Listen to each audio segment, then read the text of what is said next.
What's up, guys? We're back. It's that time of the month, UFC 298 on Saturday night from the Honda Center in Anaheim, California. Huge card here. It's going to really lead us into these next three pay-per-views as we got 298 stacked, 299 is stacked, and 300 is absolutely stacked. It's going to be a great 3 months for the sport. Huge card this weekend. Huge title on the line in the main event. We got title implications all the way down the main card. We got up-and-comers. We got a little bit of everything here. Huge fight card. Very excited for it. Let's just go down, make our predictions, talk about the main card for this weekend. So, kicking off the main card, we're going to have number 15, Anthony Fluffy Hernandez against Roman Kopylov. Kopylov's coming off 4 straight knockouts in the UFC. Fluffy Hernandez coming off with a couple of impressive victories, a lot of finishes in between there. And he's defending his ranking spot. Kopylov's trying to break into the rankings. I believe Hernandez is like a minus 200 something favorite. Kopylov's on a nice little streak here. I think this is going to be a great fight. Huge fight to open the main card, actually.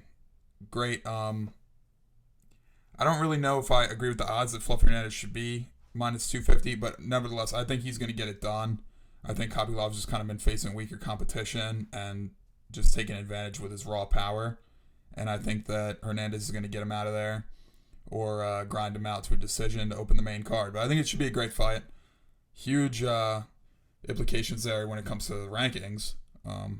One guy's going to stay ranked, one guy's going to leave rankings. So then we got Merab and Henry Cejudo. This is basically a number one contender fight to fight the winner of Cheeto and Sean O'Malley next month. They're fighting UFC 299. Winner of that will face the winner of this. Henry Cejudo basically said this is all or nothing. He's going to drop the gloves if he loses to Merab. Whereas Merab is on a tear right now. I mean, he's coming off absolutely decimating Peter Yan.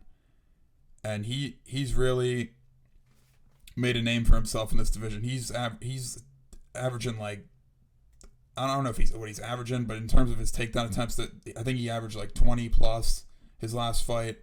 20 plus takedown attempts. He just will keep coming for you. Whereas Cejudo is coming off that loss to Aljamain Sterling in last May. I think that Merab is going to get it done. I think Merab's more hungry. I think he's at the height of his career right now. And I think he's going to grind Henry out. I think he's going to show that just because you're an Olympic champ in wrestling doesn't mean that you're the Olympic champ in mixed martial arts wrestling. I think Merab's going to grind him out. He's going to outstrike him. He's going to grind him out on the ground. He's going to land a couple of takedowns.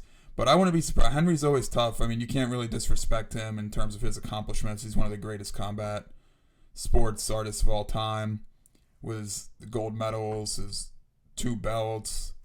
Just an absolutely all-around accomplished athlete. But I think his time is up. And if he wins this weekend, he'll prove me wrong. But I think Merab got this one in the bag. Probably by a decision.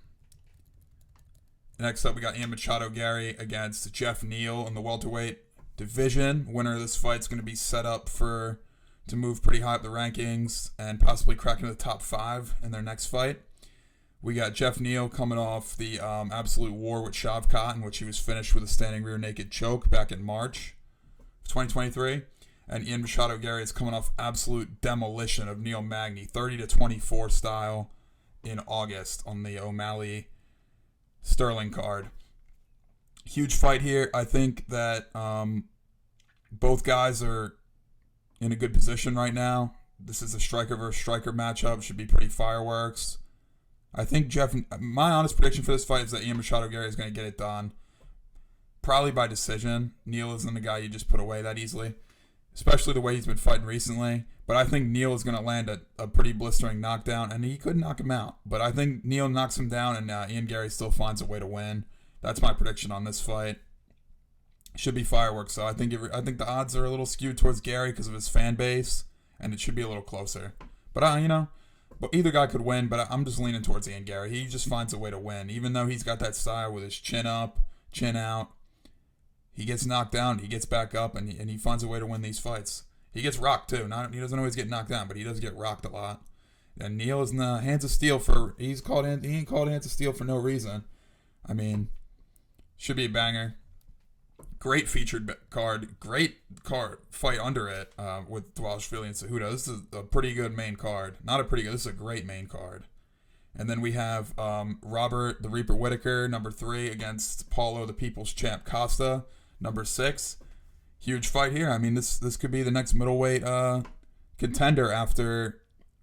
It depends what they do with Adesanya and obviously Chimaev. Nobody knows what the heck's going on with him. Who knows, though, honestly. But I think the winner of this fight could be in position for a title. Should it be a big win? If not, they could be fighting Sean Strickland or maybe even Adesanya again. Who knows what's going to go on with that. But I think that Paulo Costa is coming off a long layoff. Obviously, that last fight against Luke was sloppy. Not really much to say about that.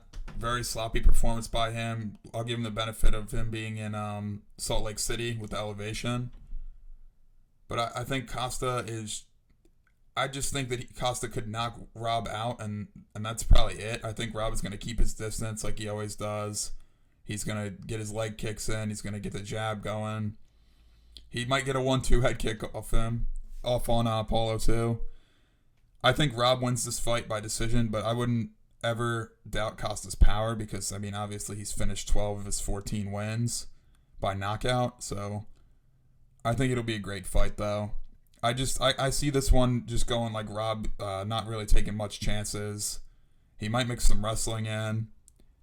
I just don't see Rob taking many chances with Paulo's power, especially coming off his brutal loss to Dricus du Plessis in June or July. I think Rob plays this one safe, gets back in the win column, but you never know. I mean, Costa could come out, kill or be killed, and there's a good chance that he could kill. I mean, with how much power he has. And he's the people's champ. Who doesn't love Paulo? Dude has pound for pound best memes in the sport. And yeah, this is gonna be a great card. I haven't even gotten to the main event yet, and this fight is just like, this fight's absolutely amazing on all accounts. The odds are close to a pick'em. Volk is still a slight favorite. Volk's 35 years old. I believe champions in weight classes 125 to 170 from 125 to 170 have like something like a 3-30 record in title fights, and I believe most of them are Woodley back in his reign. I believe so. But Volkanovski just turned 35. This is he's coming off that brutal loss to Islam Makhachev. And yeah, he's looking to get that back in a big way here. A lot of people were saying it was too soon. Could be the case. He's coming off that loss. It was in October. Now it's February. I think he's had enough time to recover, honestly. And it doesn't help that he's going against a power puncher in Illia Topuria, who has absolutely steamrolled everyone he's fought. He's 6-0 in the UFC, coming off a 50 to 44, 43 against Josh Emmett. Absolute domination against a tough guy in Emmett. And he earned his stripes. He really has dominated his competition thus far. Volkanovski has dominated everyone he's fought at 145, with the exception to a couple of the max fights. Yeah, I think that Volkanovski is going to use a lot of his wrestling here, and I think he's going to show that like he's a complete mixed martial artist, and this isn't just stand and bang type deal. I think Volkanovski's going to have a lot of control time. He's going to get some ground and pound in, but I would not discredit, do anything to deter you from picking Topuria, because the dude has hands of steel like Jeff Neal, and he could put Volk out with that right hand. Absolute ferocious power puncher Topuria is. He's got a knockout over Jai Herbert where everybody's jaw just kind of dropped. But this is going to be a good fight. I mean, either way you look at it, it's a great fight. We got the future of MMA in Illia Topuria, and the past, the present in Alexander Volkanovski. Many claim that he's the greatest featherweight of all time, up there with Jose Aldo. Huge fight here. I think, like I said, I think Volkanovski's going to show that he's a complete mixed martial artist and that his age is not a factor here. I think he's going to grind out a decision, win against Topuria. But I mean, I wouldn't be surprised if he got a finish, especially if Illia gets a little carried away. And the way he beat Yair Rodriguez, who is an absolute stud. I mean, I can't ever count out Volk until I see otherwise. I mean, Islam Makhachev on 10 days' notice. Horrible loss to him. He got knocked out. But that's 10 days' notice against the number one pound-for-pound fighter on the world. So you can't really take much from that other than I hope that he's healed up all the way, which I believe he is. I think he's ready. He even teased fighting at UFC 300. I don't know who he would fight. Not many options for him there, especially considering he's 0-2 at lightweight. Islam's observing Ramadan. There's no featherweight contenders left if he beats Illia. Yeah, not sure where they go there. I'm not even sure where they go if Illia wins. Maybe Holloway. And that would give Holloway a chance to get his belt back through another way. And then watch Volkanovski will come back and come get Holloway again. But we'll see. This is a great card.